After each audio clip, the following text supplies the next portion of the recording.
All right, we're live. It's Sportsnet Fantasy Playbook Live. Jesse Rubinoff, Andy McNamara. Donovan Bennett is off this week because he's a man of many talents and he's got other things on the go this week. But we are here to help you with all of your starts and sits, best bets, survivor, whatever you want to get from us, we will answer. So send in your questions, send them in to on YouTube, on Facebook, on Twitter. Hit us up at our handles. Andy, first of all, halfway mark of the season. It's a pleasure to still be doing this with you. Yes, it's brother. amazing, but before we get to the questions, I do want to address what we were talking about before the show. You're getting a little fired up because you're watching you're wearing the Cleveland Maserati t-shirt. Look at that, folks. You got the Cleveland helmet in the background. You got the Cleveland banner going on behind you. A very dramatic week in Cleveland. Obviously, Odell Beckham Jr. has been released by the Cleveland Browns. So what are your initial thoughts on that marriage coming to an end? Yeah, Jesse, it just never worked. It never worked. And before this outburst, passive-aggressive outburst by Odell, which I think is so ridiculous. He turned 29 years old. He's a 29-year-old man having his daddy send out videos complaining that his little boy didn't get the football enough. Who does that? Yeah. This is the second team, the second franchise he's had a messy divorce from, forced his way almost out of New York, and then complained that he liked it there. And then to Cleveland. And then it's a whole situation for whatever reason, they just couldn't get on the same page, him and Baker Mayfield. I will give Odell credit for this. Even though he was not getting the football, you watch him out there. He was blocking. He was doing stuff. But the problem in these videos is like, oh, Baker didn't throw to him because he was open. Admittedly, from the team, quietly and in a classy way, not trying to throw him under the bus, was, well, Odell would sometimes freelance his routes. So if you're just breaking off, how's the quarterback going to know you're open? 100%. And he can't stay healthy. So fantasy-wise, real-life-wise, I don't think Odell Beckham Jr. on the field is a relevant playmaker anymore. Really? So if I were to ask you where you think what situation best suits him, or where do you think he's going to land, do you not think it matters where he lands, basically, or do you think there's somewhere where he can actually go and make a significant difference? So, Jesse, here's the thing, and that question's been thrown out so much this week. It doesn't make a difference. And the reason is the man has been unable to stay healthy. And if you look back, now he's had a couple great years, but if he does not make that one-handed catch on Thanksgiving in front of a national audience, is he going to the Mets ball in New York? That's a lot coming off of one catch. Good on him. That's a lot coming off of one catch. And because of injury, because of attitude, and because of whatever the other reasons why he couldn't get on the same page with Baker, and before that in New York, he has not been a consistent fantasy or real-life producer. I don't think it matters. Now, you look a couple years ago when he first came to the Browns, and people, he had a 1,000-yard season. It was like 1,003, and it was the weakest 1,000-yard, most unimpactful season of a 1,000-yard receiver I've ever seen in my life. Okay, Jesse, I don't think he goes anywhere and makes any sort of consistent contribution. Could he have a game? He had a couple in Cleveland with Dallas. Could he have a couple big runs in place? Yes. Is it going to be consistent? We would just be guessing at this point because he has not been able to prove it in multiple years. Okay, so Odell's gone, and now the question kind of shifts to Baker Mayfield, and it becomes, what is Baker Mayfield made of? Was his relationship with OBJ a distraction to the team? Can he turn it up a level here? Because there are questions about Baker Mayfield, and producer Colin hit us up with some stats prior to the show. Baker Mayfield, his completion percentage to Odell Beckham Jr., 58%. To the rest of the team, 85%. So it is possible here that it's addition by subtraction when it comes to Odell Beckham Jr. and Baker Mayfield. Although you look at Baker's stats over the last little while, struggling big time. Fewer than 250 passing yards in 5 of his last 6 starts, and 2 touchdowns or fewer in 10 straight regular season games. So is this a show me moment here for Baker Mayfield? Is the pressure really being turned up on him in Cleveland? Well, the Cleveland media is saying that this is the biggest personal game for Baker Mayfield in his whole career. And the numbers you stated were correct. And it's funny because the Odell injury, that torn ACL, happened a year and 10 days ago in Cincinnati, where the Browns play today. So almost a year to the day. And what was so interesting was before that, Odell was in, Baker looked terrible. Right. Then he goes out with an injury. Baker Mayfield completed 21. I think he had 3 other incompletions after that. Then he had 21 straight completions, and that offense flipped the switch. Coincidence? We're finding out now that it's not. And I think it's because, for whatever reason, he's able to distribute the ball more. He's able to go through his progressions. Donovan Peoples-Jones, folks, by the way, dynasty keeper leagues. I don't know how much the impact's going to be this year. That's a man you want on your roster if you don't have him already. You want some shares in DPJ, not OBJ, DPJ. That's who you want. And I think today the only difference is if Baker was 100% healthy, I'd say, yeah, I think we're going to see the switch flipped. And you got that shoulder. It's a torn labrum. Yeah. And the shoulder, if it's not harnessed properly, falls out while he's walking. That's terrifying. Yeah, that is brutal. Imagine the pain, right? So they have the harness on. His passes have not looked as good, obviously, before. So I think we're going to see today. And if he does not look as good without OBJ, maybe you have to have that conversation of, all right, we're going to sit you to get the surgery and put Case Keenum in, and then it's almost looking at a lost season with the Browns, unfortunately. No question about it. No question. Okay, so I know your eyes will be on the Browns today, so many people will be watching what Baker Mayfield has in store, but some other significant starts and people back from injury today, some inactive, so I want to get to a couple of those. Number one, the number one overall fantasy draft pick, Christian McCaffrey, looks like he's going to be back from a 5-week absence. Sam Darnold also looking like he's going to play despite suffering a concussion last week. So McCaffrey, all the McCaffrey fantasy managers can take a deep sigh of relief that Christian McCaffrey is back. I want to know from you what the expectations will be and what it means for Chuba Hubbard, because there is a chance here that Christian McCaffrey comes back, but he isn't nearly playing close to 100% of the snaps, let alone health-wise. Absolutely, Jesse. And here's what we have. And this is why for big players like this or any situation, you try to follow the beat reporters on Twitter, on the websites, whatever. Try to follow, not just the national guys, the guys who were there at practice. And what we're hearing is that Christian McCaffrey should play today, but is going to be limited. It's going to be on that dreaded snap count, pitch count, whatever you want to call it. So this could go today. If you're a Christian McCaffrey owner, you've probably been treading water. You've probably been hoping for this day. If you got him and the other fill-in options you have you're not happy with, I think you put him in no matter what. But I believe there still is a chance for today, and it might be today only, that Chuba Hubbard remains relevant because of that split, because of that share. So I would say on one of my teams, I own Chuba Hubbard. I'm going to put him in the flex today. Could be dicey, but I'm going to do that. And then I've been getting this question a lot as well, Jesse, on Twitter of, hey, do I drop Chuba? Don't drop him. Last year we saw Christian McCaffrey comes in. Yeah. A game later, he's out. That was going to be my next question. What do you do with Chuba Hubbard? Because we've seen in the past, Christian McCaffrey obviously has massive re-injury risk here.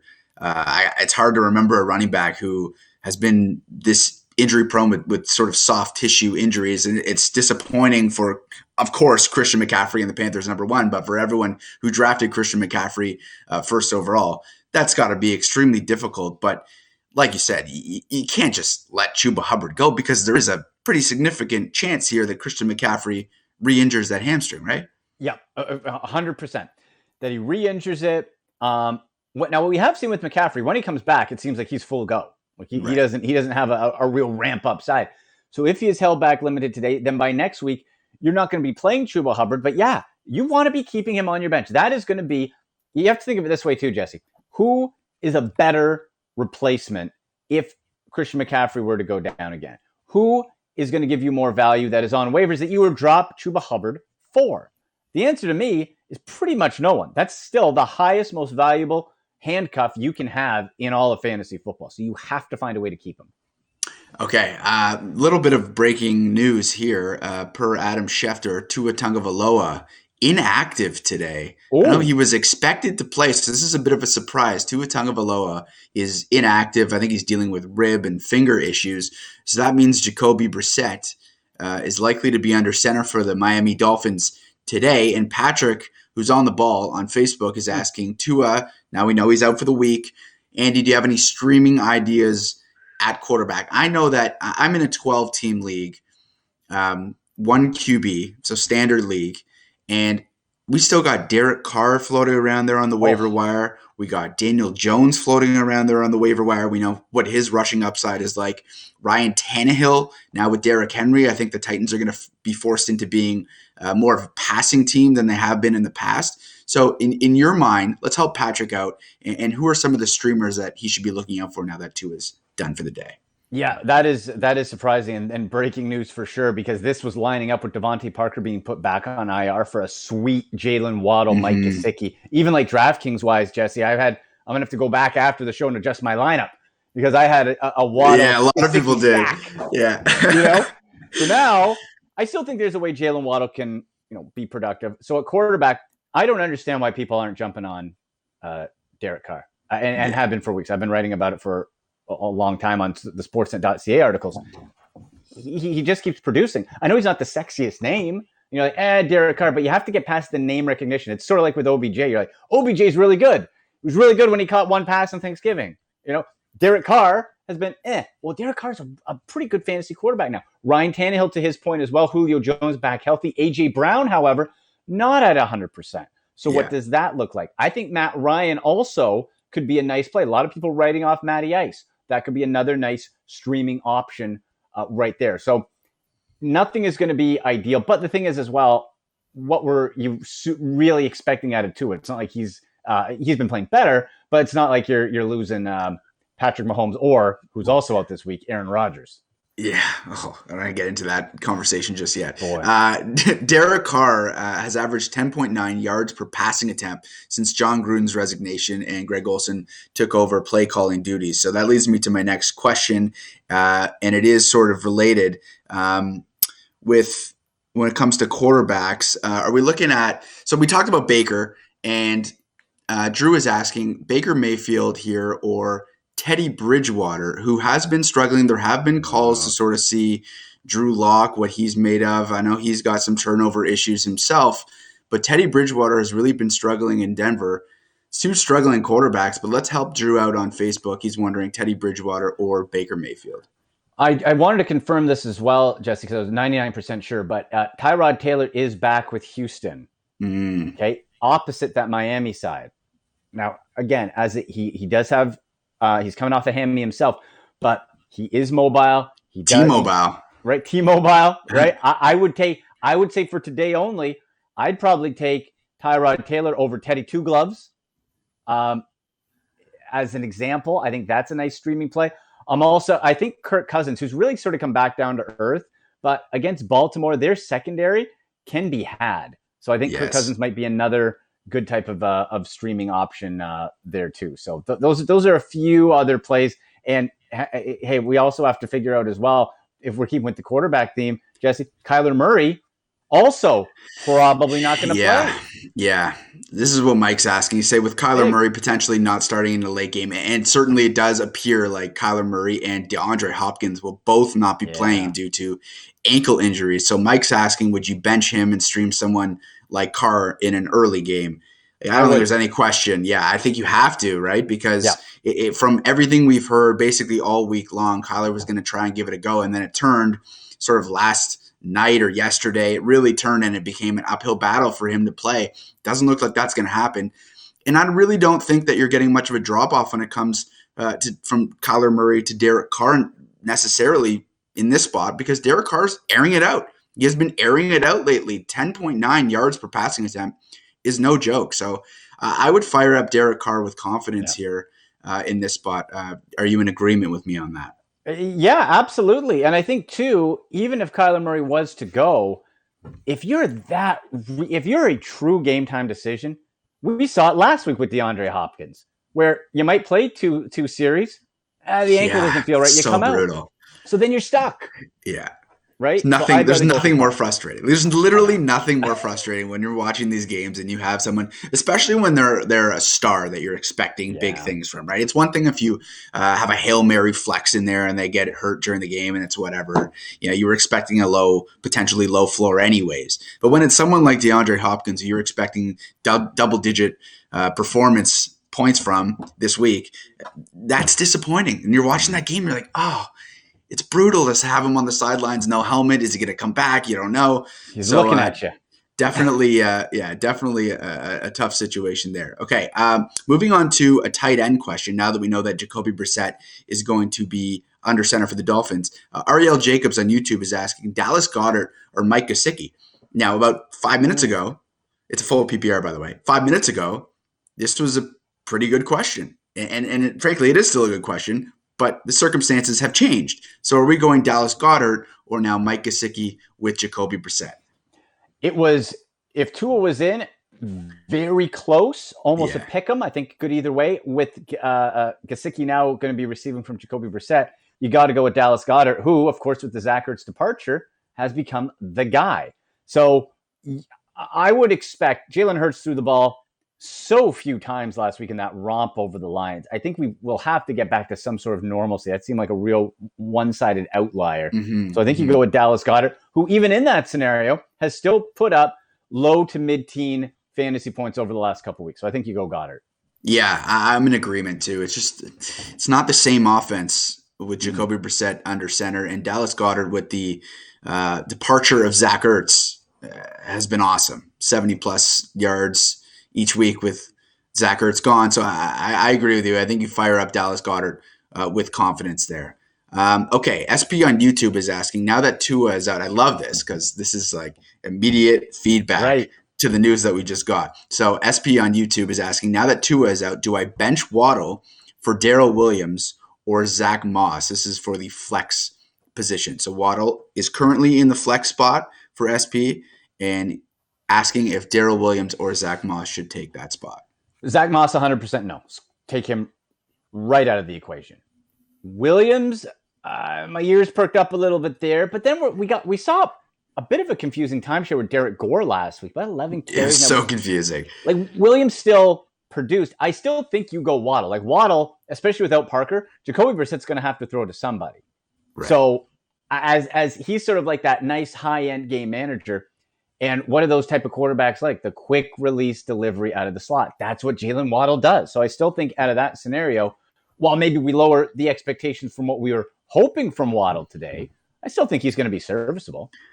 Yeah, I mean, he just soaks up targets in that. And it's so weird because in college, he was a stretch the field speed guy, right? Yeah. He's on the outside. He's going deep. He's going long. But in the NFL, all of a sudden, he's just this guy that plays so close to the line of scrimmage, 3 yards per catch. It's just you're relying on him to really make moves after the catch, and he's soaking up targets in PPR. He's doing okay for you, but it's just a strange use of someone who has burner speed, right? And especially given the fact that Will Fuller has been injured for quite some time now, and they could use someone on the outside there. I know Devontae Parker's back, but it's different. He's not as much of a burner. He's more of a big wide receiver, so it's been surprising to me. And Devontae Parker yesterday got put back on the IR, Jesse. He's gone again. So now it's even less. So it's like, okay, it's Waddle, it's Gesicki. Those are your top friendly targets. And then anybody else outside, that's where it gets confusing. Like, could Jacoby Brissett throw it to some of the other underneath wide receivers? Yes. Are we going to recommend any of those? No. Because those two other guys have to be the first looks for Jacoby Brissett. Yeah. Are you with me there though? Because like even with Tua, like I know in college it's different because the offensive line at Alabama was ridiculous, and he had all day to throw, and he had burners on the outside. But like he was able to stretch the field in college. Jalen Waddle ran down the field a lot. He was a speedster in college, but the Dolphins they cannot stretch the field in any way, shape, or form. Would you like to see them do that a little bit more? Because obviously it would do wonders for Waddle's fantasy outlook and Tua Tagovailoa's fantasy outlook as well. I think I would love to see that. Probably I don't want to see it today because I don't think Jacoby can get him the ball like that. Yeah. But overall, and especially when you have Devontae Parker in and out, Will Fuller hasn't panned out. Why not try something different?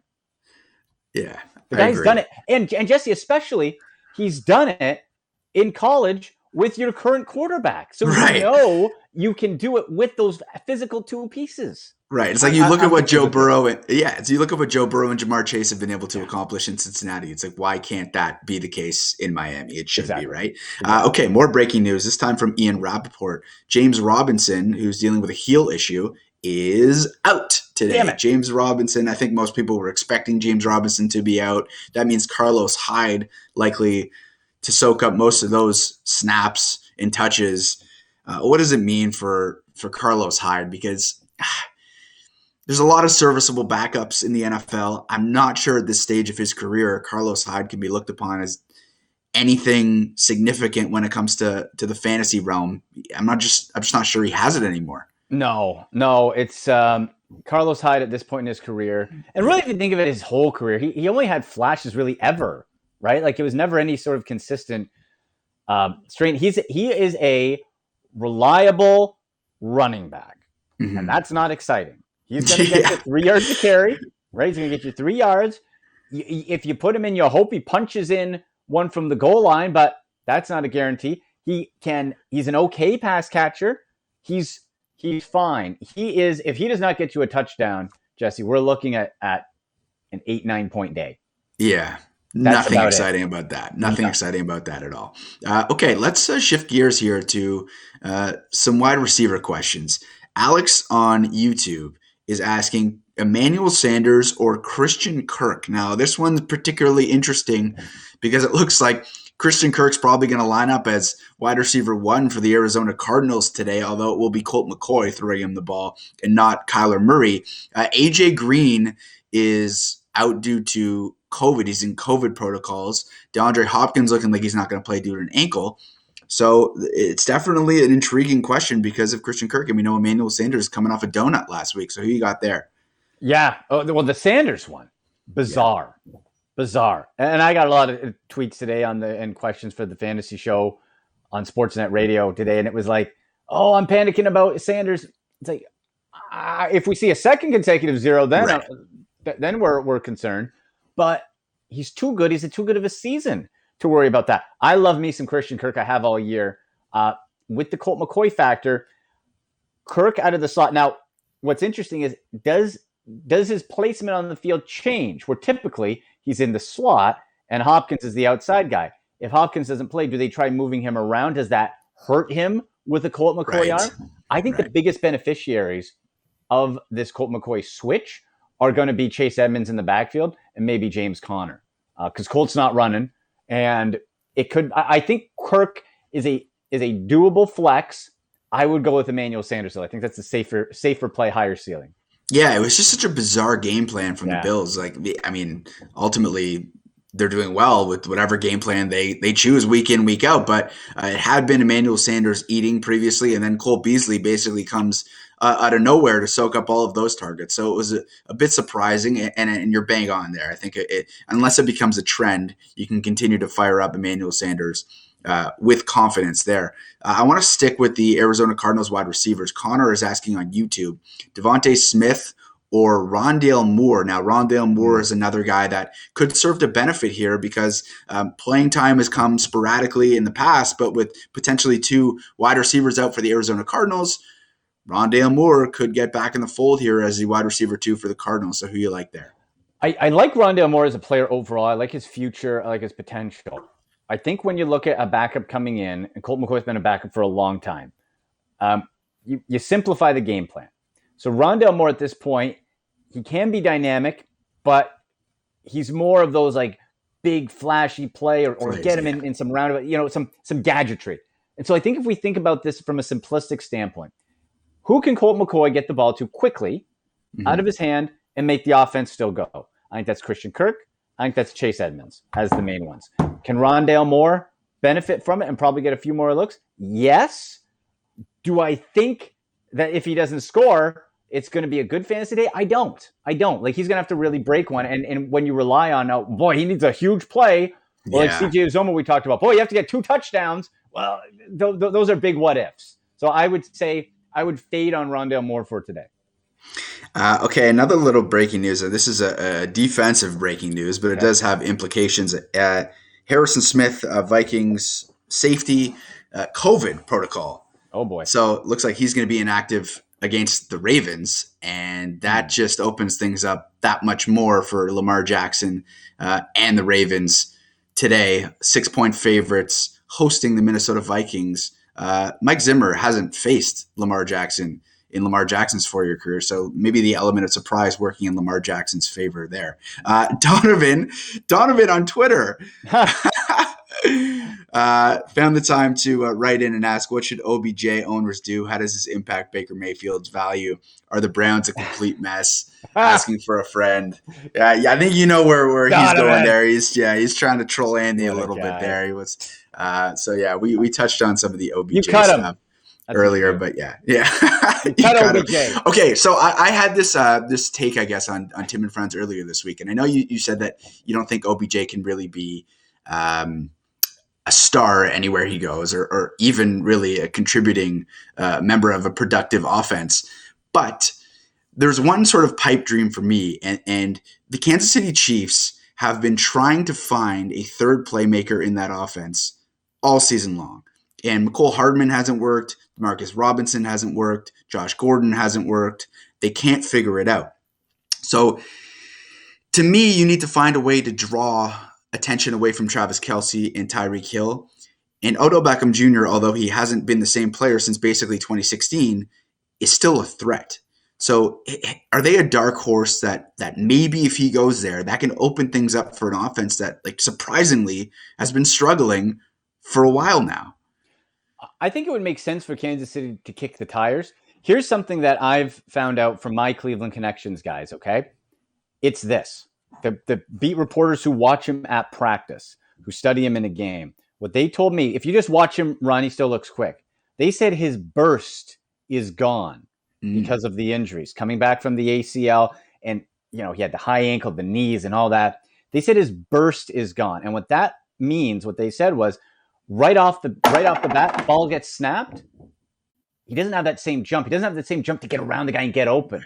And so that's why the double coverage is coming up. So while physically, once he gets ramped up, he's still very fast, he doesn't have the burst to make the guys miss. So he can be jammed. He can be hung with more than he was in the past. So that's just something to keep in mind when we're thinking what OBJ can do going to another offense. If you're missing that burst, if you're missing that bit of extra, we know in the NFL, you're an inch too short, a few pounds too light, a step too slow makes all the difference. So I think that's something to keep in mind. Could he be a part of that with Patrick Mahomes trying to get him the ball? Absolutely. But is he going to be this game wrecker who can come in without that burst, which has been seen going from last year into this year after the ACL? I think he's lost a step at 29 years old and all those injuries. So I don't think he is going to be able to be that consistent playmaker going forward. Very interesting. Okay, two guys that certainly have not lost their burst, Jamar Chase and Devontae Adams. The question from Paulie on YouTube. I don't know what kind of league this is. I have no idea. I'm not judging at all. But Paulie wants to know Jamar Chase or Devontae Adams. And look, there are some wrinkles here. This is not just your average week of asking this question, because it's not Aaron Rodgers throwing the ball to Devontae Adams this week. It's going to be Jordan Love. And Jordan Love only has 6 career passing attempts.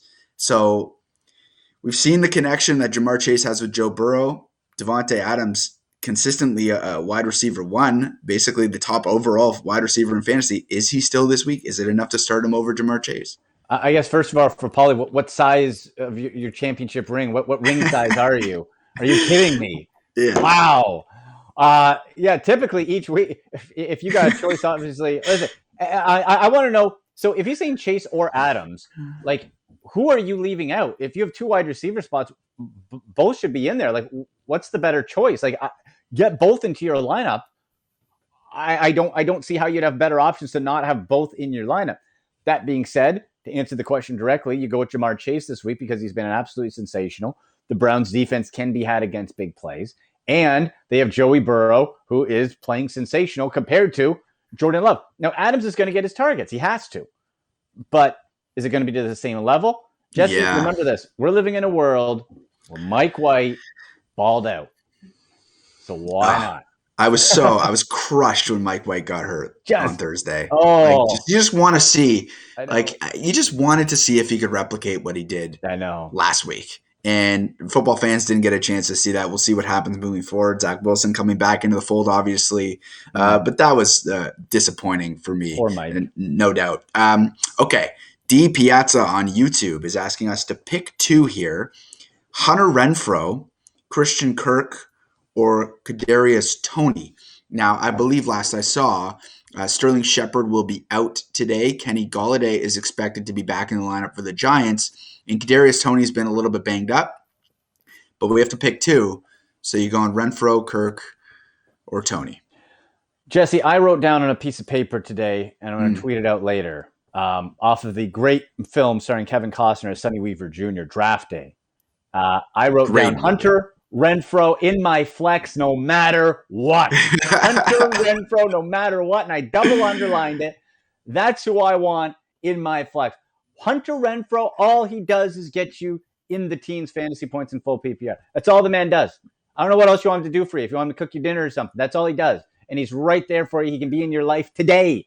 He's still widely available. I want Renfro and I want Kirk in that slot without DeAndre Hopkins. Toney, I like as a player, but with all those injuries to himself, to the pieces around, to Saquon Barkley being out, I'd rather try to avoid it. Yeah, the Giants have just, the wide receiving core especially, have just been ravaged by injuries all season long. They just can't get healthy. So any momentum that it seems like they might get, seems like someone goes down the next game.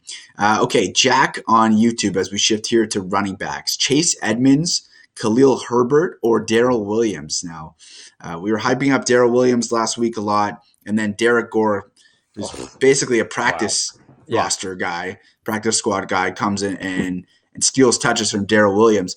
Khalil Herbert now is a really interesting one because it appears David Montgomery, although they play on Monday night, so it's hard to know for sure, but it appears David Montgomery is going to be back in the lineup, and they've been talking him up basically all week long, so that could impact Khalil Herbert for sure. Are we going Edmonds, Herbert, or Williams here? Oh. And Carlos Hyde. Ooh. Okay, let's take Carlos Hyde. So that's fine. So he's added, and we just subtracted, just like that. We just subtracted it. It's gone. Delete. Matt Hardy, delete. We're deleting it. The Darrell Williams is interesting. We talked about that. The Herbert side, and this is the tricky part. This is a Monday night game. So if we don't have all the information going into this week, like really, Jesse, what you're doing is like, well, okay, now at least Damian Williams is out.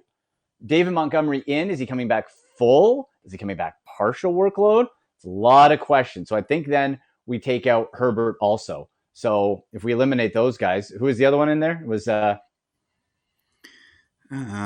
Chase Edmonds, Khalil Herbert, Darrell Williams. Edmonds then for sure. Edmonds, especially with Colt McCoy, because Edmonds can catch, Edmonds can run. I think he's going to be Colt McCoy's best friend today. Yeah, I think I'm in agreement there. The Khalil Herbert one is just it's tough. Like I have Khalil Herbert in a couple leagues, and I have tempered expectations. If I had even a remotely better option, I would probably be rolling with that because although he's showed out in the couple games that he's been the feature back, just the way that they've been talking up David Montgomery, and I know it could be a smokescreen. I know they could try and work him in slowly, but he was the starter before he went down, and he was basically the bell cow. And I think that's going to throw a wrench into Khalil Herbert's fantasy output for sure. So I'm with you. I think you go Chase Edmonds there. All right, we got a tight end question coming from Nick on YouTube. Hunter Henry or Pat Freiermuth, who I think has been the biggest beneficiary of Juju Smith-Schuster's season-ending injury. Finally scored a touchdown last week. And Hunter Henry, I know they signed him to the big money contract, and he's done pretty well, but he's also basically splitting output and snaps with Jonnu Smith. So who you like there, Hunter Henry or Pat Freiermuth? In this case, I'm going to go Freiermuth. Last week against the Browns, he looked really good. Now, Ebron could be, we'd have to check if Ebron's coming back. Not that he would necessarily soak up targets, but he could take away some snap counts, some shares, depending on the situation. And really in Pittsburgh, it's been Deontay Johnson, it's been Najee Harris. In the last couple of weeks, it's been Pat Freiermuth. And so I think in that case where the tight end position is so lean, if you're seeing a trend and you're seeing a hot hand, you got to keep going with it. So I think you go with him on the Monday night against a Bears team that the defense, they're like the Broncos, Jesse. The defense is good in Chicago, but they're on the field so much because the offense can't produce that by the third quarter they get worn down, and you get your fantasy points in the third and fourth quarter. I mean the Bears. We've hummed and hawed about the Bears so much this season, especially that offense with Justin Fields, and There seems to be a correlation when Matt Nagy's not the one calling the plays. Justin Fields seems to be doing much better, and he had that amazing spin out of a sack and amazing rush, and he finally produced from a fantasy perspective last week, and most of that was due to the fact that he ran the ball, and that's what people were expecting when he was coming out of college, run the ball. But it's a tough spot against that Steelers defense on Monday night. So are we expecting from Justin Fields what we've seen prior to last week, or was last week sort of a turnaround where he can take the next step and move forward from there? I think maybe after this game, he might be able to get to the progression standpoint. This game, not so much. And one of the reasons is Pittsburgh's D-line, they run the wide, right? They run it wide to pin the edges. They did that against Baker last week and earlier in the year for quarterbacks that roll out. So if Justin Fields is going to go on the move, Pittsburgh's going to be prepared for that because that's their base anyway for the most part. They're going to try to pin you, and they're going to try to make Justin Fields, they're going to crowd the line, beat them with his arm. And if they have, and they do, have the personnel to keep him enclosed and beat him with his arm, I don't think he's at the point where he can beat them with his arm. So listen, outside of the Herbert Montgomery question, I'm really trying to avoid all Bears this week. Like all.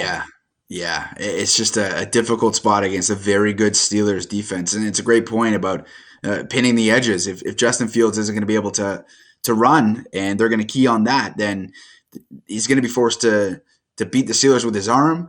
And to this point in his career, he hasn't proven that he's been able to accomplish that. There hasn't really been the connection there with Allen Robinson, Darryl Mooney sometimes, but it's all been inconsistent with Justin Fields under center. So a tough spot to start Justin Fields for sure. Okay, Trent on Facebook is asking, morning guys, half PPR, one wide receiver, one flex. We got Deebo Samuel, Emmanuel Sanders, Boston Scott, or Chuba Hubbard. So Samuel, Sanders, Scott, or Hubbard. Boston Scott, who was basically demoted. Yeah. Okay? We got to be frank. He was basically demoted until last week and Miles Sanders goes down. And he is the early down guy. And especially when the game was in question, he was the one getting all the touches. And quite frankly, I was surprised by that. And I was surprised by Jordan Howard's output because I think everyone expected it to just be Kenneth Gainwell's show and have him run with it. That was not at all the case. So is Boston Scott someone you could throw in here out of this crew of wide receivers and flex guys? I don't hate it. It makes me so nervous in Philadelphia with that combo because then what else do we have to mix in, Jesse? That Jalen Hurts runs the ball. Yeah. We're not talking about a statue quarterback back there who's just going to be handed to different guys. He's going to be running it too. So Jordan Howard out of nowhere off the practice squad. That just, it reminded me of Detroit a couple years ago when out of nowhere Bo Scarborough came off. Yeah. Like, what the heck? What's going on? Or Bill Belichick, and it's like, Rex Burkhead's getting 20 touches. Excuse me? What?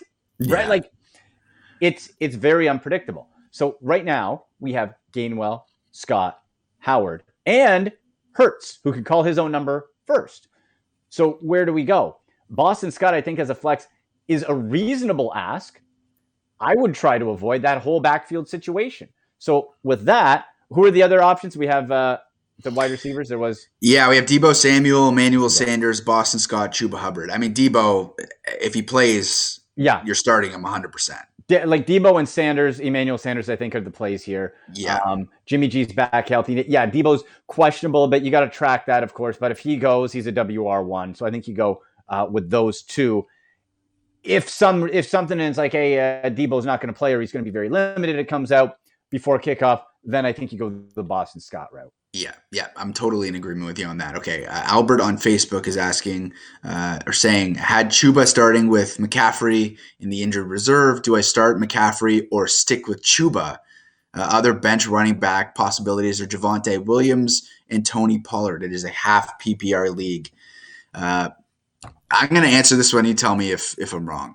Anytime Christian McCaffrey starts, whether he's expected to be limited or not, and that includes the re-injury risk that comes along with Christian McCaffrey, I don't care. He's your first overall pick in fantasy drafts. You took him for a reason.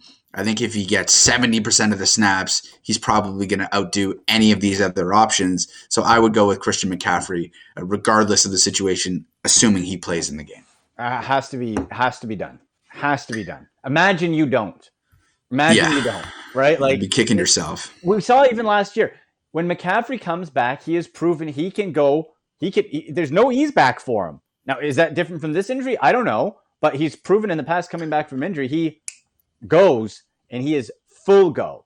So yeah, I think you go with McCaffrey. It's not even close. And you know what? Yeah. At least err on the side of that. And if it doesn't work out, at least you can feel good that, okay, I can live with that.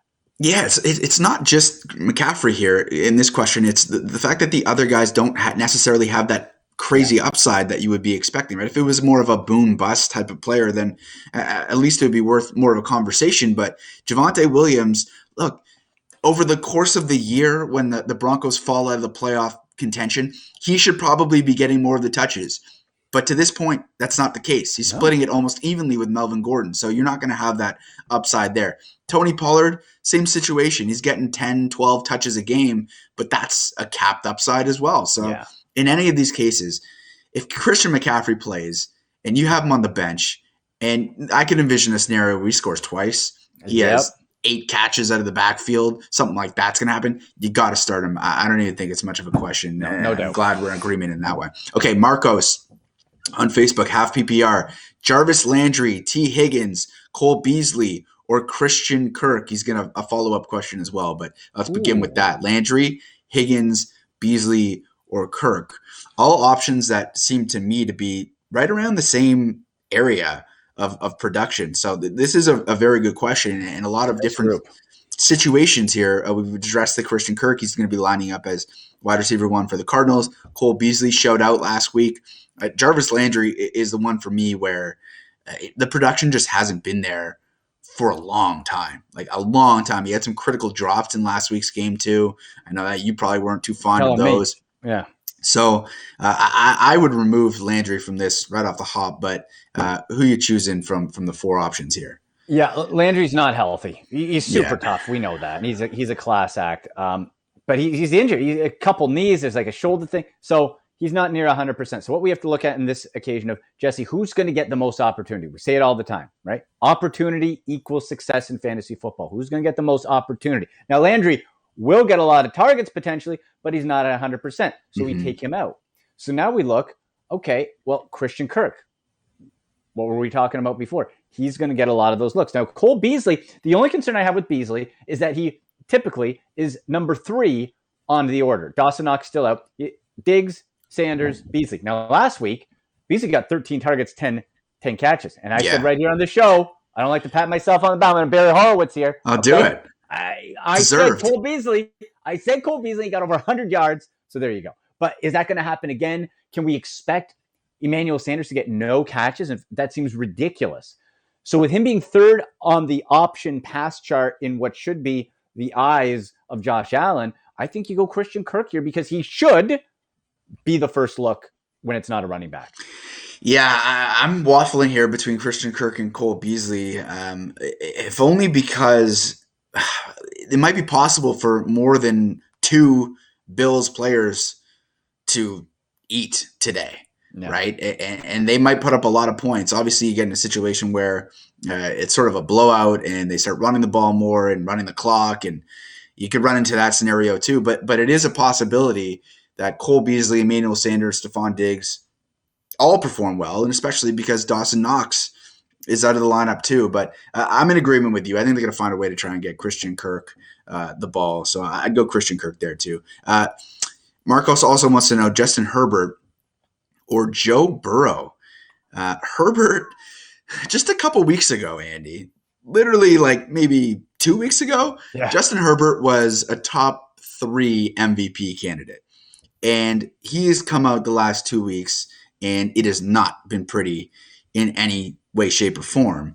I don't think Justin Herbert is done. I don't think he's regressing. I think he just has had 2 tough games. But I would look for him to bounce back in a big way today. Herbert's 54% completion rate, 5.6 yards per attempt, 3 touchdowns, 3 interceptions in his last 2 starts. But I just don't see that lasting.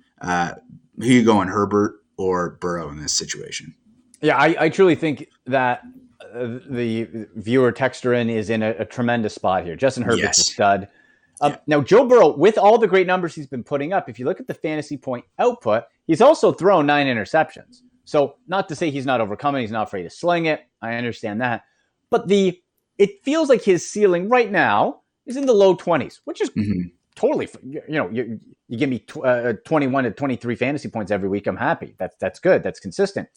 Herbert, though, has been able to get you a spike of 35, depending on your league, 30 to 40 fantasy points at times. So and he uses his legs more. So against the Philly offense, or defense rather, which depending on how Hurts plays, it could turn into a little bit of maybe an underrated shootout here. Yeah. I'm going to gamble with Herbert for the upside. The safe play is Burrow. So depending how spicy you're feeling, if you're feeling a little froggy, then you go with Justin Herbert. The safer play, though, is Burrow. Yeah, totally. I think this is a really good spot, like you said. Yeah. Justin Herbert or Joe Burrow, to flip a coin basically and take your pick, because they're both probably going to have really good outputs today.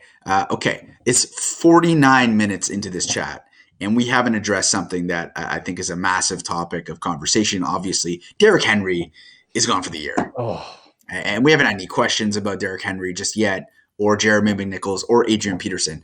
But I want to address it right now, because Derrick Henry, who you might not find a single player more valuable to their team than Derrick Henry in the entire NFL. Yeah.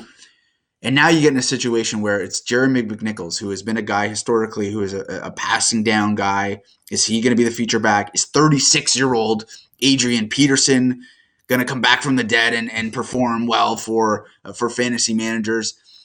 It is a difficult spot for the Titans, and I think what hurts the Titans the most is that play action that they've used so often. It's not the same threat without Derrick Henry. So, they're going to have to be more of a passing team, regardless of who the running back is. But I don't know if it's going to be as effective as people are expecting, because they don't have Derrick Henry there. They don't have the defense keying on Derrick Henry. They fake it to him, and it opens up everything for A.J. Brown. It opens it up for Julio Jones. So I think this is going to be a much even bigger loss for the Titans than even some people, some experts out there are saying. But when it comes to the running back situation, who do you expect to get the bulk of the carries today and then moving forward? I think they're two different things. I think Jeremy McNichols probably is going to be the one. He's the most familiar with the playbook. Yeah. He's probably going to be the one that gets the most touches today. But who's the running back that you want to own moving forward? Because I think that's probably a different conversation than just 1 week. Well, Jesse, I think your point at the start of that is spot on and very important for our viewers to understand the big picture on this. You have Derrick Henry in there. You have to, if you're a defense, you have to bite, even in error, you have to bite on the run, on the play action every time, or Derrick Henry will not run around you. He would have run through you. Yeah. Well, now, all right, well, let's look at last time Adrian Peterson was on the field. Okay. He's still okay. He's averaging 3 yards. He's slow, which is understandable. He's there. Could he still punch one in at the goal line? Yeah. Jeremy McNichols, as that pass catcher, is he going to get an opportunity to run in between the tackles today to see? That's a new look as well. But regardless, teams do not have to respect the run as much until you prove that you can do it. So what I picture is teams dropping back, especially A.J. Brown not 100%. You have Julio, who's going to really need to step up. Maybe you have somebody else who comes in, like Tajay Sharp potentially, or there's different guys who are guesses at this point. I think a really good play today is Julio Jones, based on that A.J. Brown still has to be on the field, and Julio for once doesn't have a Q beside his name. Hallelujah. So I think that's the play there. At the running back side, for this week, I would go Jeremy McNichols, because Adrian Peterson, I know he's going to come in, and they said he picked up the playbook, and he's been in a lot of play. I understand. But he's off the couch. Game shape-wise, I would go this week McNichols, and then we can reassess after this week what to do. But this week, McNichols. Yes, I completely agree. I roll with McNichols. I'd be pretty confident actually with McNichols today, just especially if you're in a PPR league, just catching out of the backfield. I think that's something that could be expected. But I really think that this is a trouble spot for the Titans. They've been really good, And it's really sad and unfortunate for the Tennessee Titans because they've been playing really well, quality wins over Buffalo, KC, Indianapolis. But they go into LA today, and I think the line now is about 7, and I took it earlier in the week at 7.5. So I'm expecting the Rams to do some pretty significant damage today against the Tennessee Titans. Okay, moving on. Koala Bear Caleb on YouTube, regular. What's up, fellas? Half PPR. Who you got? Devontae Freeman or Eli Mitchell? I think this one's pretty simple. Fire up Eli Mitchell. He's getting the touches. I know the passing down output hasn't been there as much as maybe some people would like, but that's just the situation. That's the reality of what you get with the 49ers. They have a million different running backs that they can throw out there on third down. But Devontae Freeman, just a shell of his former self, and I would go Eli Mitchell here. Are you in agreement with me on that? Eli Mitchell, clearly the better back. Now, what we do have to keep in mind, you mentioned the million running backs. Well, guess what? One more gets thrown in. Jeff Wilson Jr. is off the IR. He will be available. Now, we don't know if that's because Eli Mitchell and his ribs are more banged up than we thought. Trey Sermon's in the doghouse. He still might not touch the ball. Yeah. Whatever that man did wrong, I don't know, but he's out. So Jeff Wilson coming in, Eli Mitchell. Regardless of all that, if Eli Mitchell plays, I would still take him over any Baltimore Raven running back because, Jesse, we say it each and every week. And we keep getting the questions every week, and I'm happy to answer it every week. The Baltimore Ravens running backs, you cannot rely on. You still have Le'Veon Bell, who got 5 touches and 8 touches the week before, with Devontae Freeman, with Tyson Williams. Oh, by the way, Lamar Jackson is the best running back on that team, regardless. Yeah. So, even if you have those extra touches, 5 to 8 might not seem like a lot in a typical offense, but when your quarterback is the best rusher, well, then that is significant because that gets taken away from Freeman and Williams, who are already vying for it. Freeman's got a couple touchdowns, so I understand why they included him the last couple of weeks, but I think no matter what, if Eli Mitchell suits up, you have to go with him. Yeah, Latavius Murray, doubtful to play. I'm pretty sure he's trending towards an inactive for sure. But that doesn't change anything for me. The Ravens running back situation's an absolute mess.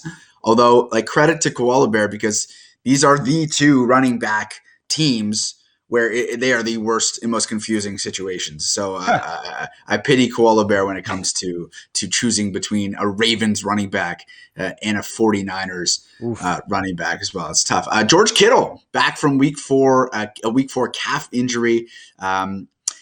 Look, the tight end position is extraordinarily thin. It seems like every year we talk about the same things. You got the couple at the top, the Darren Wallers, the Travis Kelce's, the George Kittles.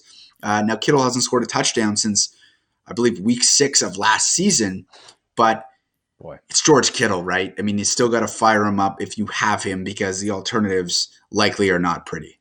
Yeah, and they're saying too, pitch count. Again, we use that dreaded 2 words, right? Pitch count for Kittle. Yeah. But you're right. You have to weigh it against the replacements. Is there anybody better on the waiver wire? I bet you there isn't.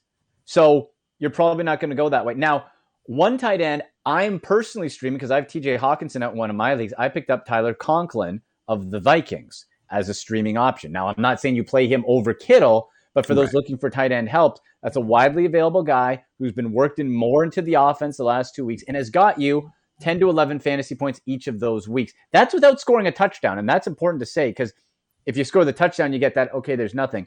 That's somebody, then if you get a touchdown, you're looking at a real good day. I think when you're looking at tight end help at this point in the year as a streamer, if somebody can get you 10 to 11 fantasy points and you can just get through the week, that's something valuable. So if you do need help, Tyler Conklin is sitting on a lot of waiver wires. Yeah, that's very interesting.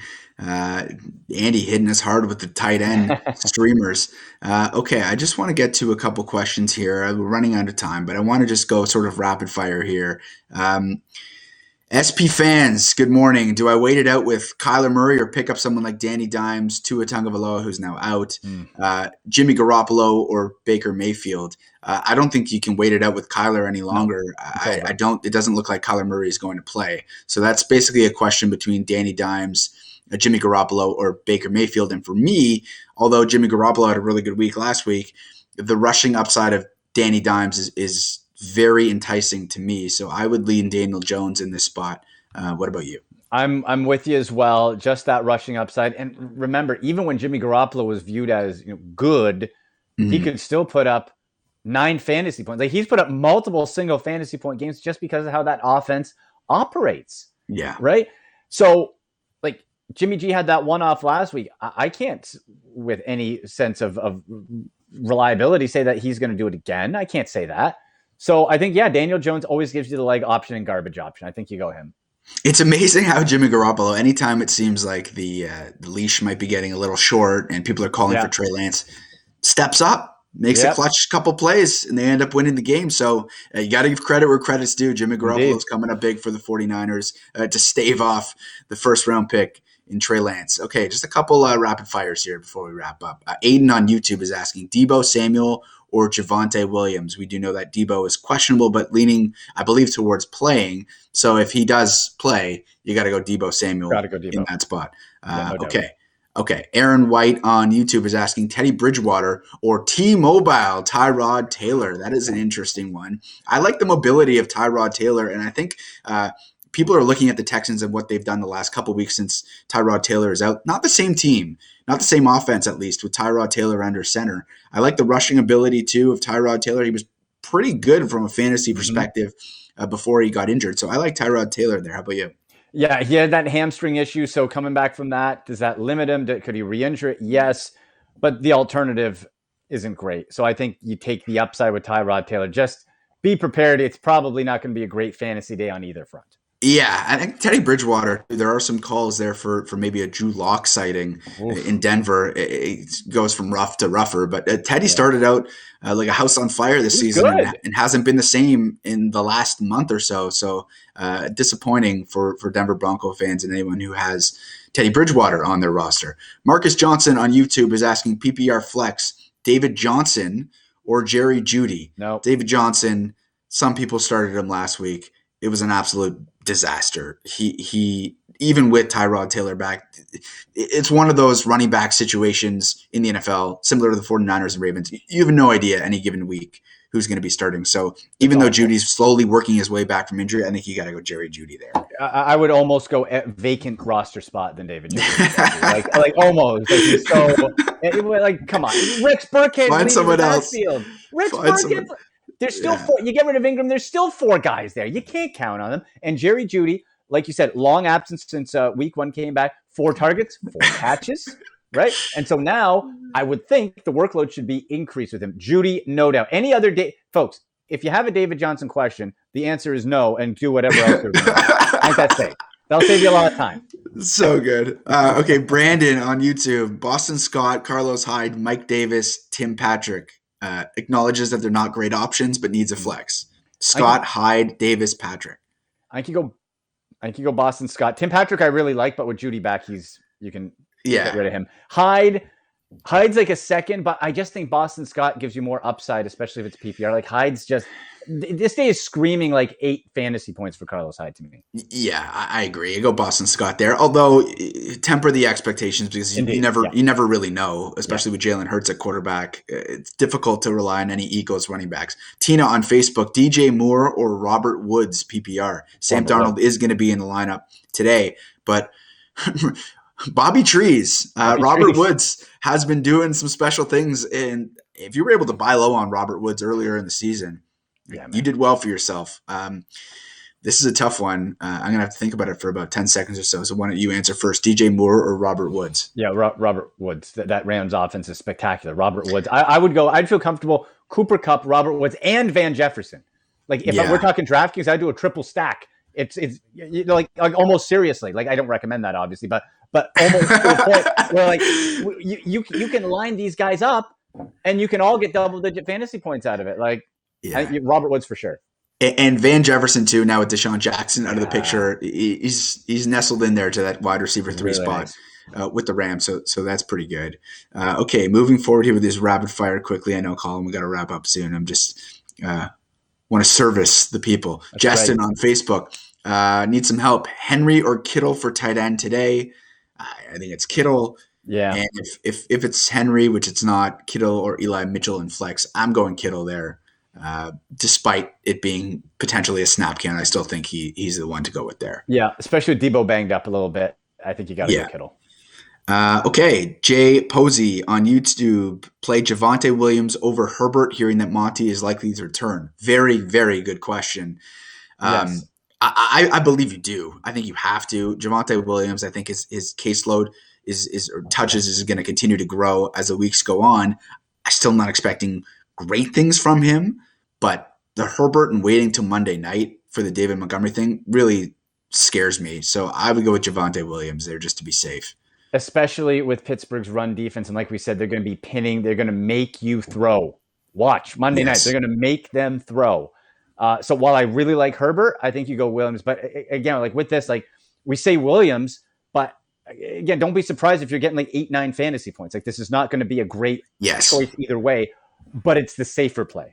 Yes, completely agree. Mike on YouTube, Kittle or Dalton Schultz with Dak Prescott back in the lineup. This is a situation where I might actually lean Schultz. I know he underperformed last week, but that was purely related to Cooper Rush being under center. I would go Dalton Schultz there, although I acknowledge that benching Kittle might not be the sexiest thing to do. I would go Dalton Schultz there. Yeah. In this case, I would go Schultz. Blake Jarwin also to the IR, so you eliminate that extra bit. Yeah. And CeeDee Lamb and Amari Cooper not at 100%. So big day for Schultz. Two more. Christian on YouTube. Kenny Golladay back in the lineup for the Giants or Rondale Moore for the Cards. Rondale probably going to be wide receiver 2 for the Arizona Cardinals today. They might try and manufacture ways to put the ball in his hands, whether you're looking at running plays or whatnot. Golladay, I think, is tough to rely on just given the injury history. This is a difficult one, which is why Christian has exclamation points and question marks after the question. So you going Golladay or Rondale Moore there? I'll go more for the point you said with Golladay. Galladay's the better talent. He can be a superstar. He's just been injured, and I'm going to need to see it. We haven't seen it with his time in here. I'm going to need to see it. And again, err on the side of, all right, I'm going to recognize it could happen, but I'm going to err on having a guy who's been involved more in the offense and that's Rondale Moore. Yeah, I like the Rondale Moore spot, especially because I just think he's going to be close to the line of scrimmage, and Colt McCoy isn't going to be airing it out or anything crazy like that. So I like Rondale Moore there too as well. Hoodie on YouTube, last one. Would y'all take Chase Claypool or Hunter Renfrow? You were big on Hunter Renfrow earlier in the show. Chase Claypool, though, sort of emerging with wide receiver 2 upside with the Pittsburgh Steelers, still has Big Ben throwing on the ball, though. So who you going there, Claypool or Renfrow? Jesse, I'm going to hashtag it and then underline it twice. Hunter Renfrow, no matter what. Double underline, hashtag it, get it trending. Hunter Renfrow today in PPR. That guy's going to get you WR2 numbers today, folks. I'm telling you. So good. Forget Claypool for now, Big Ben. Claypool's talented, we know, but it's Deontay Johnson and Freiermuth show in Pittsburgh right now. So good. Okay, I think that's it. Sorry, Colin, I went 5 minutes over, but we got to answer the people. And look, viewers, if you have any more questions that you want to get answers from myself or Andy, you have our Twitter handles there. Just hit us up on the Sportsnet Twitter account. Always a pleasure talking football with you, Andy. Donovan, I believe he's back next week. We've reached the halfway point of the NFL season, which is wild. It just comes and goes so quickly. But everybody, enjoy Sunday. Andy, thanks again for today. And that's it for us. So Jesse Rubinoff, Andy McNamara, Sportsnet Fantasy Playbook Live. Enjoy Sunday. It's going to be a fun one.